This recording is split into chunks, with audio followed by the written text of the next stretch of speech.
ओम शांति। आज प्यारे बाबा की मीठी पूरी मुरली की डेट है 30 सितंबर 2021। तो आज मीठे मीठे बाबा ने कहा, अभी ये रावण राज्य, पुरानी दुनिया खत्म हो, नई दुनिया आ रही है। इसीलिए श्रीमत पर चल, पवित्र बनो तो श्रेष्ठ देवी देवता बनेंगे। बाबा कह रहे हैं, अभी ये रावण राज्य है, पुरानी दुनिया खत्म हो, नई दुनिया आ रही है। इसीलिए श्रीमत पर चल, पवित्र बनो तो श्रेष्ठ देवी देवता बनेंगे। आज का प्रश्न है, पिता अपने बच्चों को सत्यनारायण की कथा सुनाते हैं, उस कथा का रहस्य क्या है? भगवान पूछ रहे हैं, बाबा अपने बच्चों को सत्यनारायण की कथा सुनाते हैं, उस कथा का क्या रहस्य है?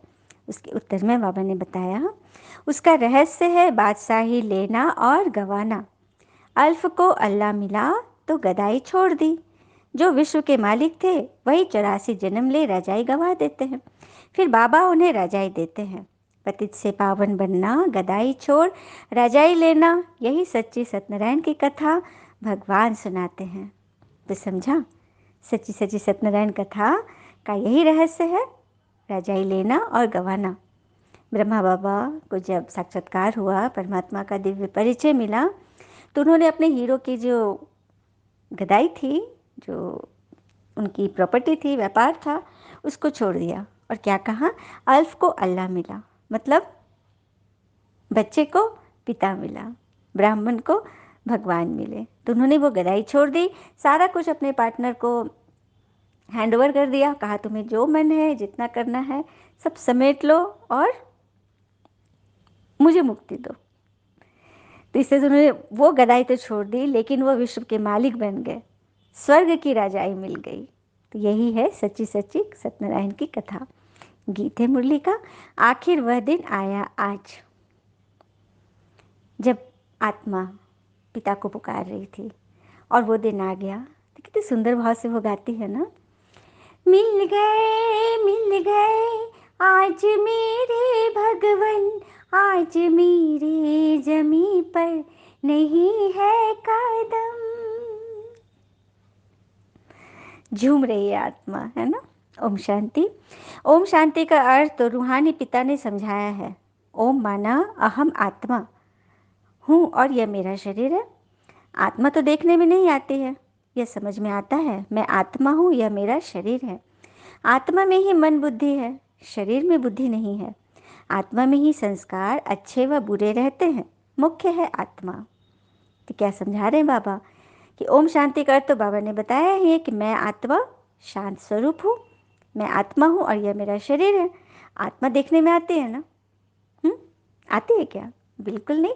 शरीर देखने में आता है, शरीर दिखता है और आत्मा में ही मन बुद्धि संस्कार होते हैं, शरीर में नहीं। शरीर की तो कर्मेंद्रियाँ होती है, आत्मा को शरीर नहीं देख सकता। आत्मा शरीर को देख सकती है, लेकिन आत्मा शरीर को नहीं देख सकता। जान सकते हैं कि आत्मा निकल जाती है तो शरीर जड़ हो जाता है। आत्मा देखी नहीं जाती है, शरीर देखा जाता है। वैसे ही आत्मा का जो फादर है, जिसको ओ गॉड फादर कहते हैं, वह भी देखने में थोड़े आते हैं। जैसे आत्मा देखने में नहीं आती, तो परमात्मा जो उनके पिता हैं, वो भी देखने में नहीं आते। उनको तो सिर्फ समझा जा सकता है, जाना जा सकता है।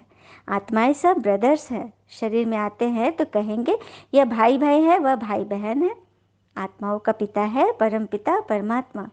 जिस्मानी भाई बहन एक दो को देख सकते हैं, आत्माओं के पिता सभी का एक है, उनको देख नहीं सकते। तो पिता आए हैं पुरानी दुनिया को नया बनाने। नई दुनिया सतयुग थी, यह पुरानी दुनिया कलयुग है, इनको अब बदलना है। जैसे पुराना घर ख़त्म हो नया घर बनता है ना, वैसे ये पुरानी दुनिया खलास होनी है। सतयुग के बाद त्रेता द्वापर कलयुग, फिर सतयुग आना जरूर है। वर्ल्ड की हिस्ट्री ज्योग्राफी रिपीट होनी है। सतयुग में होता है देवी देवताओं का राज्य, आधा कल्प चलता है सूर्यवंशी और चंद्रवंशी। स्टार्टिंग होती है सूर्यवंशी से, सतयुग से, फिर चंद्रवंशी, त्रेता युग। उनको कहा जाता है लक्ष्मी नारायण की डिनास्टी। सतयुग हो गया लक्ष्मी नारायण की डिनास्टी और राम सीता की डिनास्टी त्रेता युग। तो ये तो सहज है ना, ये तो सभी जानते हैं। फिर द्वापर कलयुग में और धर्म आते हैं, फिर देवी देवताएं जो पवित्र थे वह अपवित्र बन जाते हैं। इनको कहा जाता है रावण राज्य। रावण को वर्ष वर्ष जलाते हैं परंतु जलता ही नहीं है। यह है सबका बड़ा दुश्मन, इसीलिए इनको जलाने की रस्म पड़ गई है। रावण हर वर्ष एक मुट्ठी बड़ा होते जाता है, तभी तो ये रावण राज और ही विशाल होता जा रहा है ना। हर एक के मन के अंदर 5 विकारों की प्रविष्टा है, उसी को दूर करने तो भगवान आए हैं। भारत का नंबर 1 दुश्मन है रावण, और नंबर 1 दोस्त कौन है जो सदा सुख देते हैं? तो खुदा। खुदा को दोस्त कहते हैं ना, इस पर एक कहानी भी है। तो खुदा है दोस्त, रावण है दुश्मन। खुदा दोस्त की कहानी पता है? एक बार की बात है, एक नगर में एक राजा था। वो थोड़ा सा ना सनकी टाइप का था। वो कहता था कि मैं अपना पद छोड़कर किसी को राजा बनाऊंगा तो उसे 5 साल तक रजाई, वो मतलब 5 साल के लिए राजा बनेगा, लेकिन उसके बाद वो उसे मौत की सज़ा दे दी जाएगी। तो काफ़ी लोग जो गरीब थे, जो बहुत इच्छुक थे, वो लोग आते थे कि चलो 5 साल तक तो रजाई सुख भोगेंगे ना। तो ऐसे करके कई की मृत्यु हो गई। उड़ते उड़ते खबर एक नौजवान के कानों में पहुंची, तो वो भी आया। गरीब था बेचारा, वो भी तैयार हो गया कि हाँ, लेकिन राजा तो बना लेकिन वो बड़ा दुखी रहता था और उसे भगवान से बहुत मन लगता था। हमेशा वो बातें करता रहता, खुदा दोस्त की तरह वो उनसे बातें करता था। तो एक दिन उनके दोस्त ने पूछा कि तुम्हें तो उदास क्यों हो? तो बोला ऐसी ऐसी बात है। तो खुदा दोस्त ने उसे समझाया कि देखो, 5 साल का तो तुमको भी पीरियड है, सारा कुछ तुम्हारे हाथ में, सारा खजाना। तो तुम क्या करो, जिस जंगल में जो छोड़ दिया जाता था, जो जंगली जानवर है, इसी तरह से वो मौत की सजा देती थी, उस जंगल को तुम साफ करवा लो और वहाँ पर अपना एक नया महल बना लो। और उसने इन 5 सालों में अपना बड़ा महल बना लिया। और वहाँ पर जैसी 5 साल बीता, इसको तो वहाँ से जाना था, जंगल की ओर जाना था, छोड़ना था, जंगल में जाना था। और जंगल तो साफ कर दे, मुझसे तो महल बना लिया। तो देखा, इस तरह से बुद्धि से वो खुद भी बच गया और आने वाले लोगों के भी जान को बचा लिया। क्योंकि सबको ये रास्ता मिल गया। तो यही कहते हैं, खुदा दोस्त हमें हर समय हमारी मदद करते हैं। रावण है दुश्मन, खुदा दोस्त को कभी जलाएंगे नहीं, रावण दुश्मन है, इसीलिए 10 शीश वाला रावण बनाकर उनको वर्ष वर्ष जलाते हैं। गांधी जी भी कहते थे ना कि हमें राम राज्य चाहिए, राम राज्य में है सुख, रावण राज्य में है दुख। अब ये कौन बैठ समझाते हैं? पतित पावन बाबा शिव बाबा ब्रह्मा दादा। बाबा हमेशा सही करते हैं, बाप दादा सही करते हैं, अर्थात साइन करते हैं। क्या लिखते हैं ब्रह्मा बाबा? नीचे बाप दादा। प्रजापिता ब्रह्मा भी तो सबका होगा, जिसको एडम कहा जाता है उनको ग्रेट ग्रेट ग्रैंडफादर कहा जाता है। मनुष्य सृष्टि में प्रजापिता हुआ, प्रजापिता ब्रह्मा द्वारा ब्राह्मण, फिर ब्राह्मण से देवी देवता बनते हैं, देवता क्षत्रिय वैश्य शूद्र बन जाते हैं। इनको कहा जाता है प्रजापिता ब्रह्मा मनुष्य सृष्टि का बड़ा। प्रजापिता ब्रह्मा के कितने ढेर बच्चे हैं, बाबा बाबा कहते रहते हैं। यह है साकार बाबा, साकार माना शरीरधारी, शरीरधारी फरिश्ता ब्रह्मा बाबा, वो हो गए साकार बाबा। शिव बाबा है निराकार बाबा, निराकार जिनका कोई शरीर नहीं, निराकार कोई आकार नहीं। गाया भी जाता है प्रजापिता ब्रह्मा द्वारा नई मनुष्य सृष्टि रचते हैं। यह है पतित दुनिया रावण राज्य। अब रावण की आसुरी दुनिया खत्म हो जाएगी, उसके लिए यह महाभारत लड़ाई है। फिर सतयुग में इस रावण दुश्मन को कोई जलाएंगे ही नहीं, रावण होगा ही नहीं। क्यों जलाएंगे जहाँ रावण ही नहीं? रावण ने ही ये दुख की दुनिया बनाई है। ऐसे नहीं कि जिनके पास पैसे बहुत है, बड़े बड़े महल आदि हैं, वह स्वर्ग में है। बाबा समझाते हैं, भल किसके पास करोड़ है परंतु शांति नहीं है। पैसे आदि तो सब मिट्टी में मिल जाने वाले हैं, विनाशी चीज़ें हैं ना। नई दुनिया में नई खानियाँ निकलती है, जिससे नई दुनिया के महल आदि सारे बनाए जाते हैं। ये पुरानी दुनिया अब खत्म होनी है। सतयुग में है वॉइसलेस निर्विकारी, संपूर्ण निर्विकारी दुनिया। वहाँ बच्चे योग बल से पैदा होते हैं। यहाँ पे भी क्वेश्चन आता है ना बच्चों को कि योग बल से कैसे बच्चे पैदा होंगे? तो सतयुग में देवी देवता इतने पवित्र थे ना कि वो लोग बस संकल्प करते थे कि हाँ, अब हमें हमारी दुनिया में एक नए बच्चे की, एक नए मेहमान की आगमन होनी है। तो वो लोग संकल्प करते थे और दोनों के संकल्प टकराते थे और पवित्रता से एक पुत्र की प्राप्ति होती थी। तो ये सच बात है। क्योंकि विकार वहाँ होता ही नहीं, न देह अभिमान, न क्रोध, न काम। अच्छा, देवी देवता इतने पवित्र हैं तभी तो उनकी पूजा हो रही है ना। कभी सोच सकते हैं कि वो लोग विकार में जाते होंगे? नहीं ना, उनके बारे में ऐसा ख्याल भी नहीं आएगा। इसीलिए तो बाबा ने सारा रहस्य में बताया ना। 5 विकार वहाँ होते नहीं, इसलिए वहाँ कब रावण को जलाते ही नहीं। यहाँ तो रावण राज्य है, इसीलिए सब पुकारते हैं, हे पतित पावन आओ। वह तो लिबरेटर भी है, सबका दुख हरता है। अभी सब रावण राज्य में है, बाबा को आकर छुड़ाना पड़ता है। अब बाबा कहते हैं तुम पवित्र बनो, यह पतित दुनिया खत्म होनी है। जो श्रीमत पर चलेंगे वह श्रेष्ठ देवी देवता बनेंगे। विनाश तो होगा, सब खत्म हो जाएंगे, बाकी कौन बचेंगे? जो श्रीमत पर पवित्र रहते हैं वही पिता की मत पर चलकर विश्व की बादशाही का वर्षा पाते हैं। ये लक्ष्मी नारायण का राज्य था ना, अभी तो रावण राज्य है जो खत्म होना है। सतयुगी राम राज स्थापन होना, देखो पुराना खत्म होगा तभी तो नया स्थापन होगा ना। राम व सीता वाले नहीं, शास्त्रों में तो बहुत फालतू बातें लिख दी हैं। लंका ये सारी दुनिया है, इसमें रावण का राज्य है। भारत सोने की चिड़िया था सतयुग में, जबकि दूसरा कोई राज्य ही नहीं था। बाबा भारत में आकर फिर से सोने की चिड़िया स्वर्ग बनाते हैं। बाकी जो इतने धर्म है सब खत्म हो जाएंगे, समुद्र भी उछल मारेगा। बॉम्बे क्या था, एक छोटा सा गावड़ा था ना।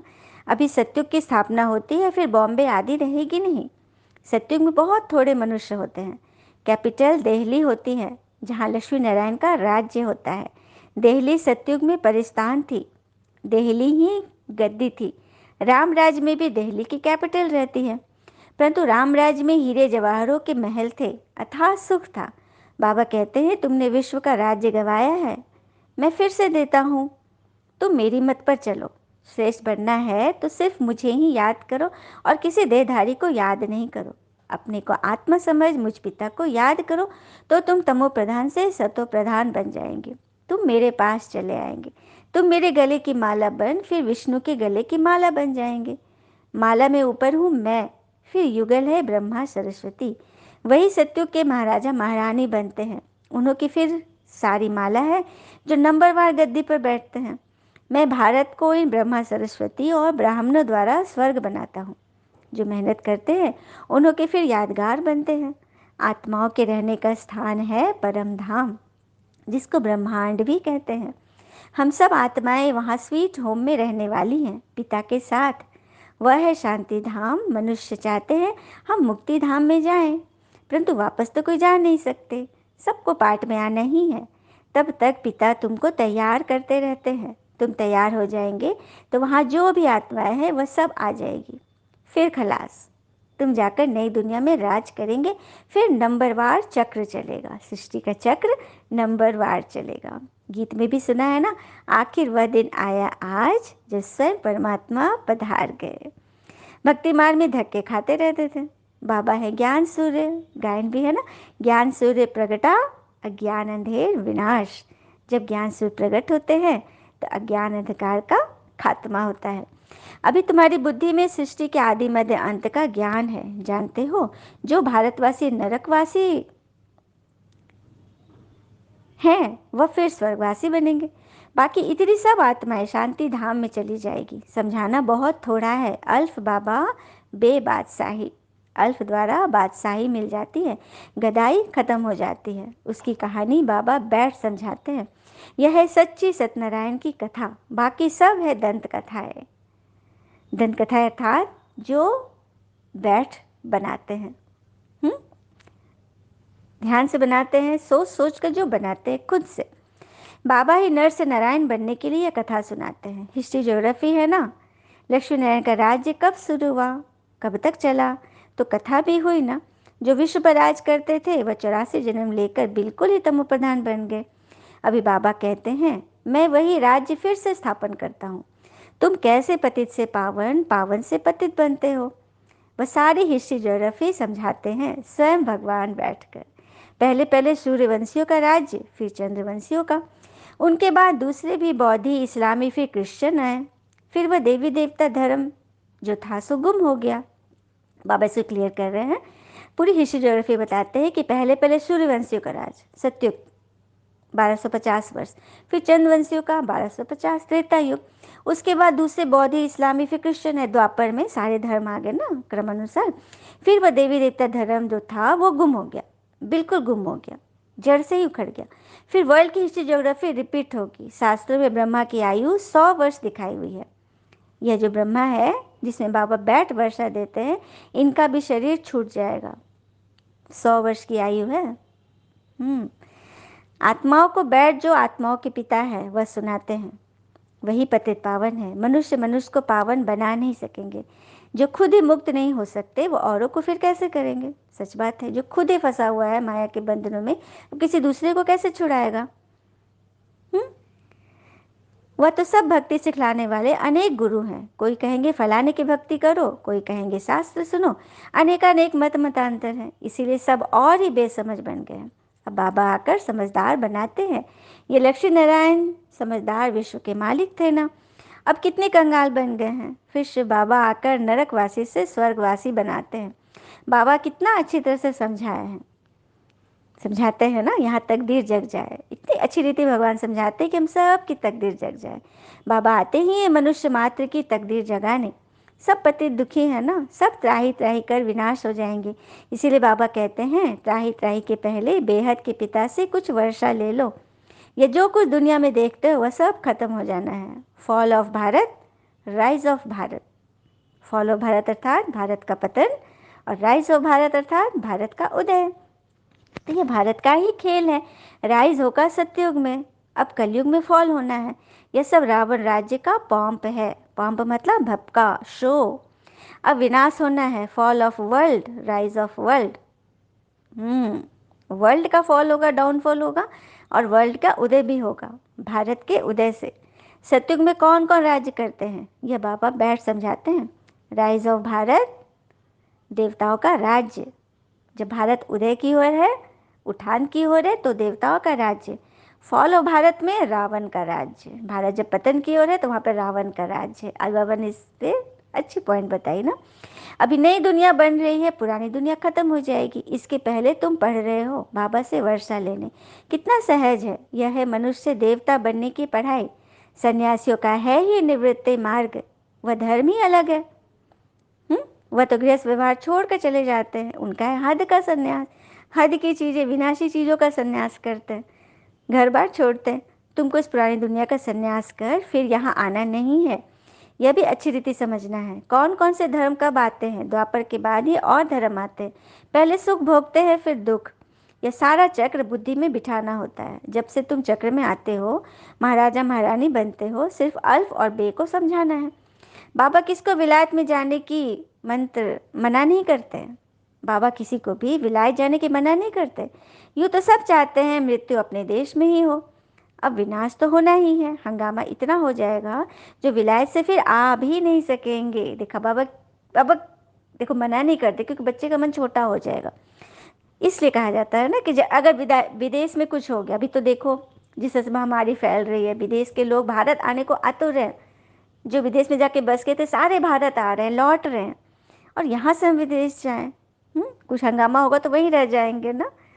भारत भूमि सबसे उत्तम है, हमारी जन्मभूमि, जहाँ बाबा आकर अवतार लेते हैं, भगवान अवतरित होते हैं। शिव जयंती भी यहीं मनाई जाती है ना। शिव कृष्ण का नाम डालने से सारी महिमा ही खराब हो गई। सच बात है। और सबसे बड़ी ग्लानि किसने कराई? वेद व्यास जी ने, जो व्यास पीठ पर बैठकर पूरा महाभारत कथा लिखे, दंत कथा लिखे, और उसमें कह दिया कि गीता का भगवान कृष्ण है। देहधारी को भगवान बना दिया। उसी समय से सबके मन में देह को ही देखने की लालसा जग गई, देह को ही सब कुछ मानने लगे। सारी महिमा ही भगवान की खत्म कर दी। सर्व मनुष्य मात्र का लिबरेटर यहाँ आकर अवतार लेते हैं। गॉड फादर ही हैं जो आकर लिबरेट करते हैं। तो ऐसे पिता को नमन करना चाहिए, उनकी जयंती मनानी चाहिए। परंतु कृष्ण का नाम डालने से सारी वैल्यू गुम कर दी है। नहीं तो भारत सबसे ऊंच तीर्थ है। वह बाबा यहाँ ही आकर सबको पावन बनाते हैं। तो ये सबसे बड़ा तीर्थ ठहरा, सबको दुर्गति से छुड़ाए सदगति देते हैं। यह ड्रामा बना हुआ है, अभी तुम आत्माएं जानती हो।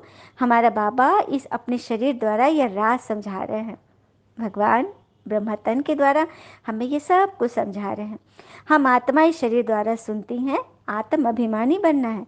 अपने को आत्मा समझ बाबा को याद करो तो कट निकलती जाएगी और पवित्र बन तुम बाबा के पास आ जाएंगे। जितना याद करेंगे उतना पवित्र बनेंगे। औरों को भी आप समान बनाएंगे तो बहुतों की आशीर्वाद मिलेगी, उच्च पद पालेंगे। इसलिए गाया जाता है सेकंड में जीवन मुक्ति। अच्छा, मीठे मीठे सिक्की लदे बच्चों प्रति माता पिता बाप दादा का याद प्यार और गुड मॉर्निंग। रूहानी पिता की रूहानी बच्चों को नमस्ते। और हम रूहानी बच्चों की भी रूहानी माता पिता को दिल से याद प्यार गुड मॉर्निंग नमस्ते नमस्ते नमस्ते। धारणा के लिए मुख्य सार है। पहली पॉइंट, पिता के गले की माला बन विष्णु के गले में पिरोने के लिए संपूर्ण सतो प्रधान बनना है। एक पिता की मत पर चलना है। क्या कह रहे हैं बाबा? भगवान के गले की माला बन विष्णु के गले में पिरोएंगे, उसके लिए सतो प्रधान बनना है। एक पिता की मत पर चलना है। दूसरी पॉइंट, ऐसी सेवा करनी है जो अनेक आत्माओं के आशीर्वाद मिलती रहे। त्राही त्राही होने के पहले पिता से पूरा पूरा वर्षा लेना है। तो ऐसी सेवा करें जो अनेक आत्माओं के आशीर्वाद मिले। त्राही त्राही अर्थात विनाश के पहले भगवान से पूरा पूरा वर्षा ले लें। चलिए हम सभी बाबा से वरदान लेते हैं। बाबा का वरदानी हाथ हम सब के सर पर। बाबा हम सब के सर को टच कर रहे हैं और वरदान से माला माल कर रहे हैं। बाबा ने कहा, ताज और तिलक को धारण कर बाप दादा के मददगार बनने वाले दिल तख्त नशीन भव। ताज और तिलक को धारण कर बाप दादा के मददगार बनने वाले दिल तख्त नशीन भव। चलिए विस्तार में सुनते हैं। जब कोई तख्त पर बैठते हैं तो तिलक और ताज उनकी निशानी होती है। कोई भी राजा महाराजा को हमने देखा है, मुकुट पहने होते हैं तो माथे पर तिलक भी होता है, तो ये निशानी है ना राजघराने की। ऐसे जो दिल तख्त नशीन है उनके मस्तक पर सदैव अविनाशी आत्मा की स्थिति का तिलक दूर से ही चमकता हुआ नजर आता है। दिल तख्त नशीन अर्थात ईश्वर के सुपुत्र सपूत बच्चे जो बाबा के दिल पर विराजमान है। दिलाराम बाबा के दिल पर बैठते हैं, दिल तख्त पर बैठते हैं। उनके मस्तक पर आत्मस्मृति का तिलक दूर से चमकता हुआ नजर आएगा। उनके चेहरे की रूहानियत सब कुछ दिखाएगी। सर्व आत्माओं के कल्याण की शुभ भावना उनके नैनों से व मुखड़े से दिखाई देती है। सब आत्माओं के कल्याण की शुभ भावना, सबको सहयोग देने की बात है। सबके प्रति पीछे में भी अच्छा सोचना, यह भी उनको सहयोग देना है, उस आत्मा को सहयोग देना है। उनका हर संकल्प वचन और कर्म पिता के समान होता है, क्योंकि संकल्प ही बीज होता है। स्लोगन, सरल याद के लिए सरलता का गुण धारण करो, संस्कारों को सरल बनाओ। अच्छा, ओम शांति।